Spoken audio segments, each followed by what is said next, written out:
বছর আগে এক ছোট্ট গ্রামে বাস করতেন এক দরবেশ বাবা। তিনি ছিলেন সহজ সরল, জ্ঞানী এবং দয়ালু।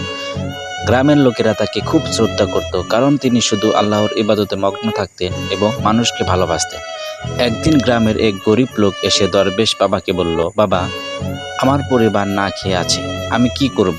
দরবেশ বাবা তার চোখ বন্ধ করলেন, কিছুক্ষণ ভাবলেন, তারপর বললেন, আল্লাহর উপর ভরসা রাখো আর একটা কাজ করো, প্রতিদিন এক দরিদ্রকে সাহায্য করো যতটুকু পারো।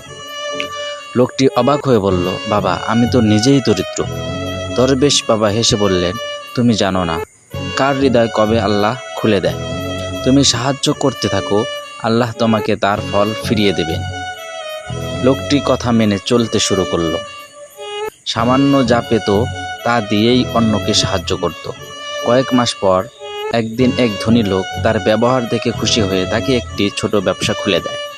ক্রমে সে লোকটি সফল হয় আর দরবেশ বাবার কথা গভীরতা বুঝতে পারে। গল্পটি ভালো লাগলে চ্যানেলটি সাবস্ক্রাইব করুন।